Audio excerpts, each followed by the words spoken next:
Evangelho de Lucas, capítulo 2, e o versículo 8 diz assim: Havia pastores que estavam nos campos próximos e durante a noite tomavam conta do seu rebanho. E aconteceu que um anjo do Senhor apareceu-lhes e a glória do Senhor resplandeceu ao redor deles e ficaram aterrorizados. Mas o anjo lhe disse: Não tenham medo, estou lhes trazendo boas novas de grande alegria que são para todo o povo. Hoje, na cidade de Davi, lhes nasceu o Salvador, que é Cristo, o Senhor. E isto lhes servirá por sinal: encontrarão o bebê envolto em panos e deitado numa manjedoura. De repente, uma grande multidão do exército celestial apareceu com o anjo, louvando a Deus e dizendo: Glória a Deus nas alturas e paz na terra aos homens aos quais ele concede o seu favor. Quando os anjos o deixaram e foram para o céu, os pastores disseram uns aos outros: Vamos a Belém e vejamos isto que aconteceu e o que o Senhor nos deu a conhecer. Só até aqui por enquanto. Acho que vocês chamaram um pastor meio atrasado, né? Lendo sobre o nascimento de Jesus em janeiro, né? Natal já passou. Ou será que está adiantado demais e já trouxe a mensagem da Páscoa de 2021 hoje? Quero pensar com os irmãos o seguinte: existem notícias que são boas de ouvir. Não é? Sei lá, troquei de carro, não, notícia boa. Hoje a internet está ótima, sem oscilação, não está caindo, a transmissão do culto não cai. Só notícia boa também. A alegria de todo pobre que teia o carnê do sapato. Essa aí é uma alegria boa. Essa notícia ela tem uma certa data de validade. Conforme o tempo que passou, já não é notícia mais, já perdeu a alegria. Só que tem notícias que são boas a qualquer momento. Passe o tempo que passar, aquela ainda é uma notícia boa. O dia que você entrou para a faculdade, melhor ainda, o dia que saiu, glória a Deus, passei, entreguei a monografia, saí. Dia que seu filho nasceu, passe o tempo que passar, é uma notícia boa. Acho que os irmãos concordam comigo. Passe o tempo que passar, essa notícia ainda vai ser boa. Ainda é bom de contar o dia que aconteceu. Essa notícia aqui é uma notícia boa que não perde a validade. No versículo 11, hoje na cidade de Davi lhes nasceu o Salvador. Essa notícia é boa todos os dias. Qualquer hora que eu contar essa história, qualquer hora que eu lembrar, ainda é uma boa notícia. O Salvador nasceu. Cristo veio ao mundo. Ainda posso continuar, e Ele está entre nós. O Senhor está aqui. E essa notícia é boa. 2020 foi um ano tão complicado para todo mundo.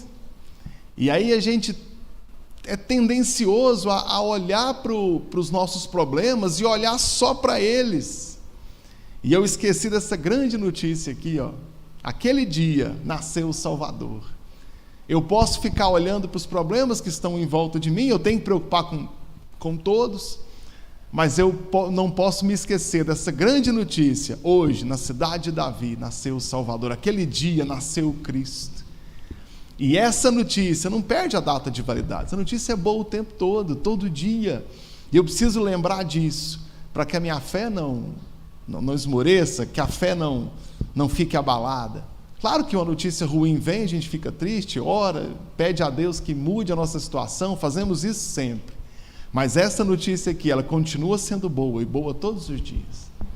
Se algum dia eu lembrar, olha, Cristo nasceu entre nós, Jesus está vivo. Se essa notícia não faz meu coração disparar, eu preciso voltar aqui e converter de novo. Eu preciso orar a Deus, e Deus, eu quero a alegria da salvação no meu coração, essa está faltando. Bom, quero destacar outra coisa com os irmãos. Mas vocês conseguem perceber comigo uma certa incoerência aqui. Incoerência do ponto de vista humano, tá? A Bíblia não é incoerente, vocês vão entender onde eu quero chegar. Olhem comigo o versículo 9. E aconteceu que um anjo do Senhor apareceu-lhes, e a glória do Senhor resplandeceu ao redor deles. Aí, quando vai contar onde é que está o Cristo, lá no versículo 12, e isso lhes servirá de sinal: encontrarão o bebê envolto em panos e deitado numa manjedoura. Por que eu disse incoerência do ponto de vista humano? Porque eu tenho anjos do céu noticiando a vinda do Cristo, eu tenho uma oração desse exército celestial, dizendo paz na terra aos homens a quem Deus dá o seu favor, e quando eu vou procurar onde é que está esse que mereceu a visita de anjos e tudo isso, eu vou encontrar ele numa manjedoura enrolado num pano. Entende o que eu disse que é incoerência?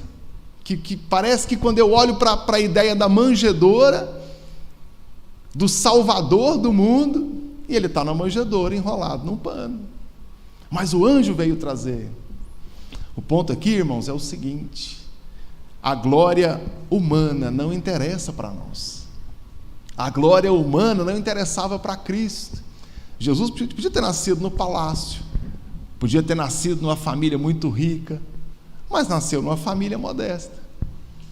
Eu tenho certeza que o filho de qualquer um de nós aqui nasceu num berço, um colchão mais confortável do que o próprio Cristo. Não há dúvida disso. Só que de nenhum de nós vem um anjo do céu para dizer: hoje nasceu o Salvador.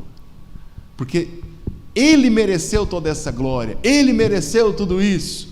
Então veio para ele.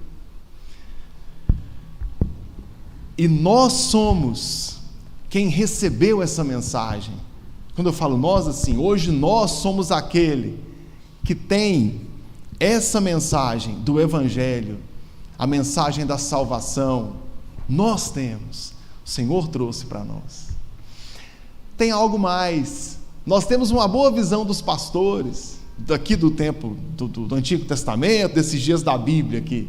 Jesus fala: eu sou o bom pastor, e o bom pastor dá a vida pelas suas ovelhas.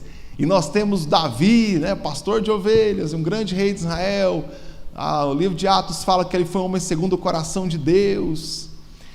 E aí, quando eu vejo aqui, haviam pastores no campo, e aí o anjo veio e contou para os pastores sobre a vinda de Cristo. Aí eu penso, então os pastores são muito bem vistos na sociedade. Não eram.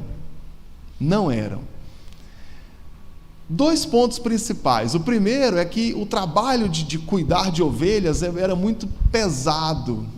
Às vezes a imagem que nós temos de pinturas, né, de obras sacras que envolvem pastores, né, aquela imagem clássica de Jesus segurando uma ovelha no colo, essa imagem não representa o trabalho do pastor. A ovelha, por ser muito frágil, ela requer atenção em tempo integral. Eu disse integral mesmo. Quando Jesus fala que se o ladrão quiser entrar, vai ter que passar pela porta das ovelhas, era muito comum que o pastor colocasse a ovelha dentro de casa e dormisse escorado na porta. Porque aí, se algum ladrão quisesse entrar, ao tentar forçar a porta, acordava o pastor que defendia as ovelhas. Então, o trabalho do pastor é em tempo integral. Um trabalho muito pesado.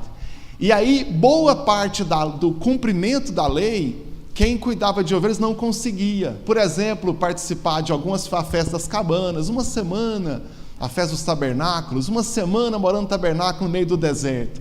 Peregrinação para Jerusalém, vem e celebra a Páscoa. E nem sempre era possível cumprir o calendário de festas anual de Israel por causa do cuidado das ovelhas. Por estar sempre viajando, haviam muitos ladrões entre os pastores. É muito difícil você roubar quem você conhece, mas é muito fácil roubar quem você não conhece e vai sair daquele lugar e vai embora. Então os pastores não eram muito bem vistos na sociedade por esses dois motivos. Primeiro, tinha muito ladrão no meio de muito pastor que também roubava, ainda mais que viajava muito, e não cumprir todo o calendário de festas do Antigo Testamento deixava eles numa situação difícil. E aí, quando Deus vai dar a notícia da vinda do Messias, ele chama um grupo de pastores e dá a mensagem para eles. E esse é um ponto que nós conhecemos muito bem. O que esses pastores aqui fizeram para merecer serem os primeiros a saber da notícia do nascimento de Jesus? Não fizeram nada para merecer, pelo contrário, estavam numa profissão que nem ajudava muito, né? Mas nós não temos nada porque nós merecemos, nós temos algo porque Deus nos deu, pelo grande amor dele. E isso continua. E aí de repente eu vou pensar assim, mas eu sou pé de Todd, eu sou pobre, eu moro longe, eu tenho um cabelo pichain, eu não ando no carro que eu queria andar, eu não visto a roupa que eu queria vestir, quem sou eu? Você é alguém alcançado pela graça de Deus. E você é alguém que Deus olha com os padrões dele, não com os nossos. Do mesmo jeito que Deus olhou para esses pastores aqui e falou, eles merecem a notícia. Eles vão receber essa mensagem. E está aqui. E quando eu entendo esse detalhe, né, no que era o trabalho dos pastores da época, agora eu penso, então essa mensagem faz sentido, ela é para mim. Algo que nos incomoda muito é essa ideia do merecimento. Isso aí nos incomoda a vida inteira. Será que eu mereço a salvação? Será que eu mereço estar aqui? Será que eu mereço o que é bom? A Bíblia nunca vai dizer nós merecemos. Isso é coisa de coaching motivacional, ou do maldito coaching gospel, que tanto tenta invadir as nossas igrejas, né? Mas a Bíblia sempre vai dizer, Cristo merece, e Ele nos deu.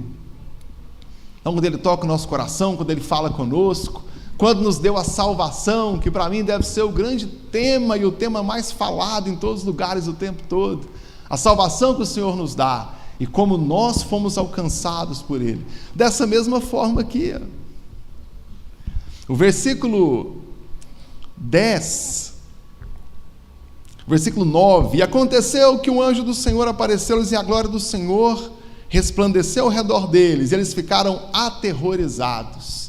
Situação normal até hoje. Lembra de Jesus andando sobre as águas? Todo mundo conhece o texto. E os discípulos falam, é um fantasma. Ficaram com medo. Jesus fala, calma, sou eu.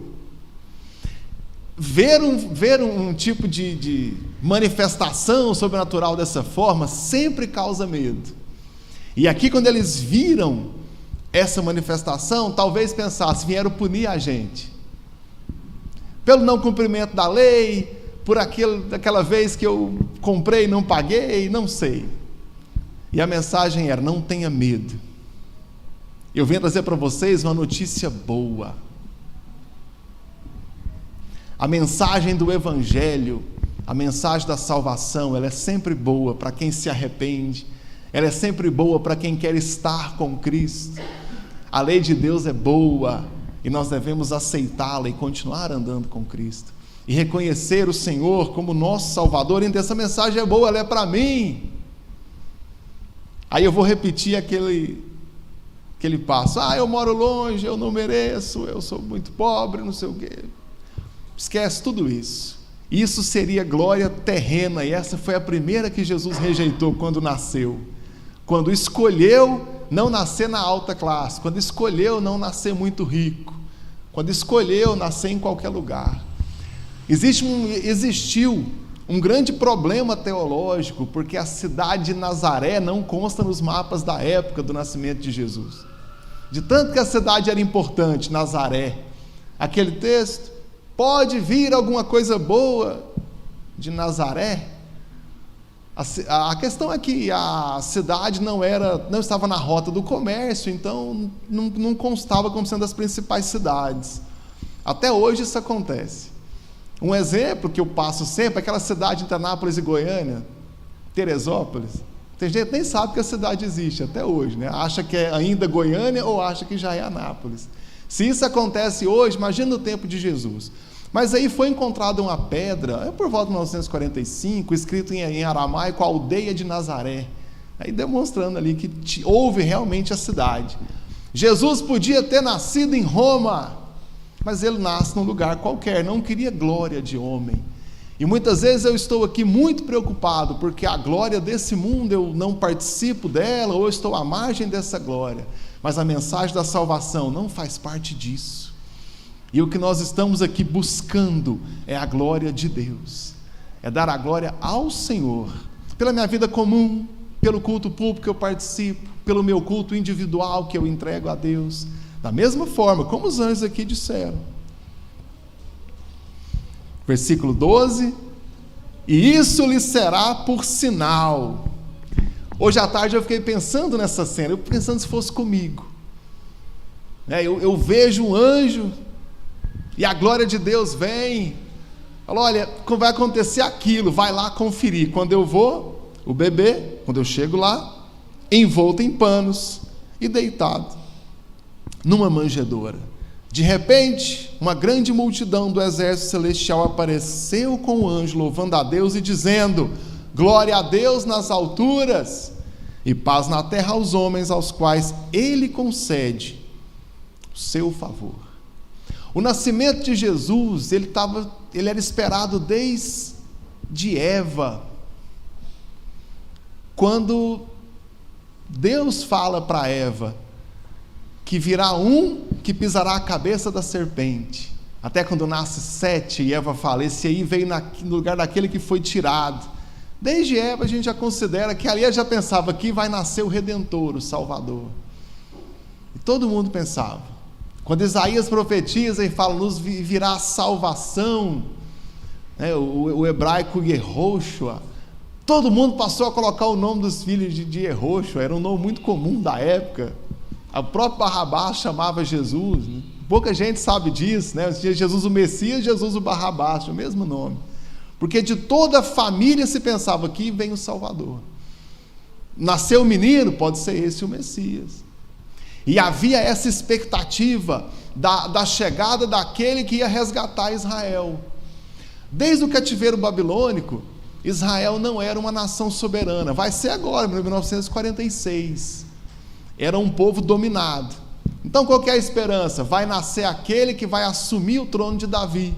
Vai nascer aquele que vai trazer de volta a Israel para ser uma nação soberana, para ser um Estado-nação. Esse líder vai nascer. Quando o anjo fala, hoje na cidade de Davi nasceu o Salvador, talvez alguém pensasse, pronto, nasceu aquele que vai governar no lugar que era de Davi. Vamos ser uma nação soberana de novo, vamos parar de obedecer ao Império Romano, vamos ser tudo. Só que Cristo, Ele veio trazer a salvação do pecado, veio trazer a salvação deste mundo, e essa é a mensagem. Essa oração do versículo 14, glória a Deus nas alturas, deixa isso muito claro, de que a glória do Senhor, ela não pode ser comparada com essa glória terrena, nem limitada a ela. E essa paz que está dizendo aqui, paz na terra aos homens aos quais Ele concede o seu favor. Preciso lembrar a todos de que não estamos falando da paz que esse mundo pode dar. Havia nesse tempo aqui a chamada Pax Romana. O Império Romano, apesar de ser muito opressor e dominar muitos povos, ele também trazia segurança política. Tinha boa segurança nas estradas, o índice de roubo era pequeno. Aqui nesse período, era a paz romana. Muitos vilarejos pequenos, muitas vezes nem tentavam manter a sua independência quando o Império Romano avançava, porque também trazia essa proteção militar. E aqui os anjos vão dizer, paz na terra aos homens a quem Deus concedeu. É aqueles que vêm debaixo do favor de Deus. Eu consigo entender o seguinte, o Império Romano pode até trazer segurança, e eu chamo isso de paz, mas Deus tem uma paz muito superior para aqueles a quem Ele vai dar a graça dEle. Estou falando de paz, de mente e de alma, estou falando de segurança, de algo que só quem já passou a noite acordado sabe o que é, deitar e dormir. Acho que todo mundo aqui já perdeu uma noite de sono. Não preciso nem profetizar que Deus está me revelando aqui, que tem gente que não dorme. Todo mundo aqui já passou a noite inteira acordado, de preocupação com problemas. Quando eu passo sobre isso, eu dou valor na minha noite de sono. O Império Romano podia trazer estabilidade em relação à segurança pública. Eu posso andar na rua. Se os irmãos olharem para os mapas do avanço das viagens do apóstolo Paulo, vocês vão ver que ele está fazendo tudo dentro do Império Romano, justamente por causa dessa paz romana. Tem segurança na estrada, facilidade de viajar. Então a igreja cresce muito dentro do Império Romano por causa dessa pax romana aqui que eu estou falando com os irmãos.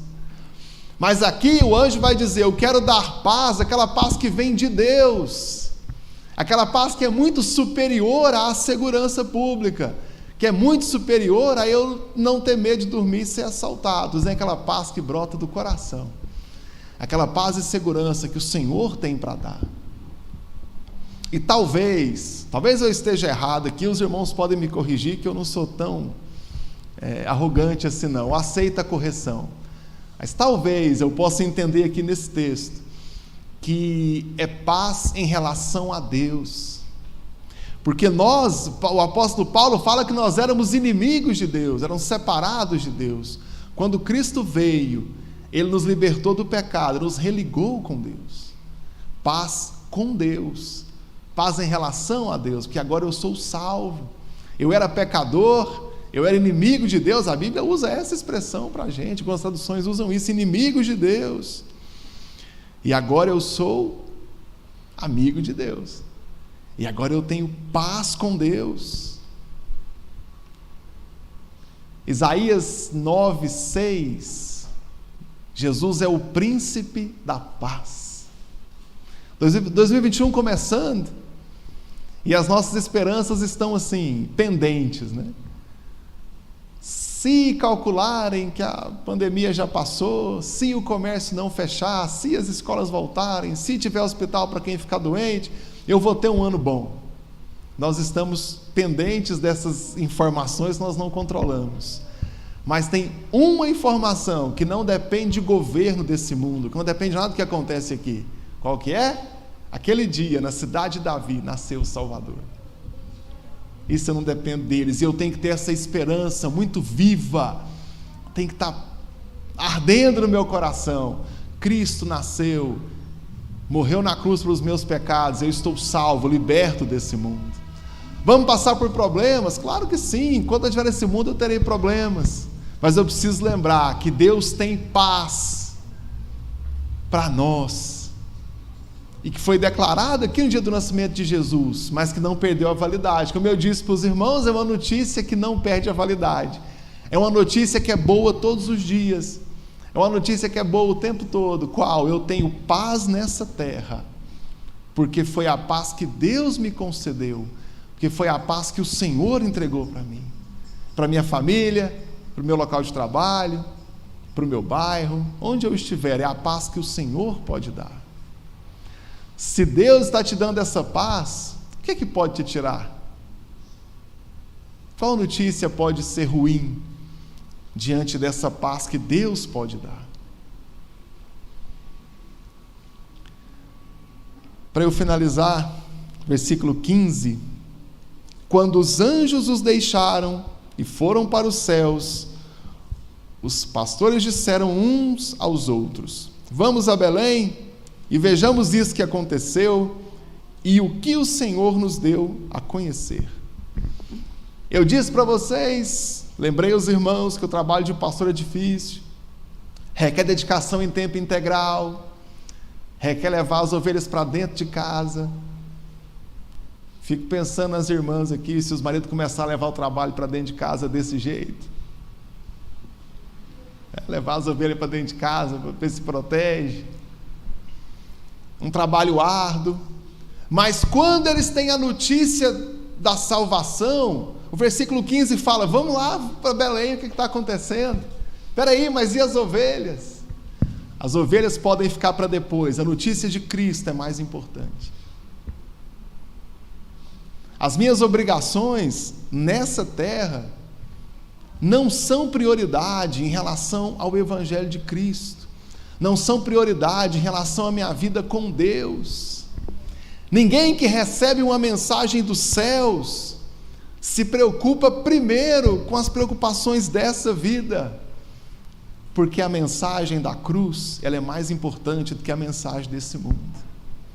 E talvez vou falar de mim, talvez o meu erro seja preocupar com tudo o que eu tenho que preocupar, enquanto marido, enquanto pai, enquanto funcionário, enquanto vizinho, e só depois eu vou me preocupar com as coisas de Deus. Talvez o meu erro seja esse, e eu preciso mudar, e começar a olhar para as coisas de Cristo primeiro, dar para Ele prioridade, no meu tempo de oração, de leitura bíblica, na minha frequência aos cultos, no tempo em que eu passo pensando em qualquer coisa, às vezes passasse mais tempo pensando nele, e fazer o mesmo que os pastores fizeram. Não deixaram de ser pastores, não deixaram as ovelhas passando fome, mas disseram: agora que essa notícia aí, a ovelha pode ficar para depois. Dormir mais cedo pode ficar para depois, porque agora eu preciso ir lá conferir que notícia é essa. Queridos irmãos, eu espero que todos voltem para casa com essa consciência, de que aconteça o que acontecer nesse ano, nenhuma notícia vai me desanimar, porque eu vou me lembrar todos os dias de Cristo, que Ele nasceu e morreu pelos nossos pecados e está conosco, e de que essa notícia não pode nos abandonar, de que essa notícia nunca vai tirar a nossa alegria, seja qual for a situação, porque ela é melhor que tudo, que a paz que o Senhor nos dá é superior à paz desse mundo, e ela nos dá alegria em qualquer situação, e que seja qual for a minha preocupação do meu dia, a preocupação com as coisas que envolvem Deus tem que ser prioridade, tem que estar acima de qualquer outra coisa que eu faço, tem que ser mais importante que qualquer coisa, porque nós sabemos que o que realmente importa nessa vida é Cristo, nada mais. Os irmãos podem orar comigo um instante? Baixe a sua cabeça.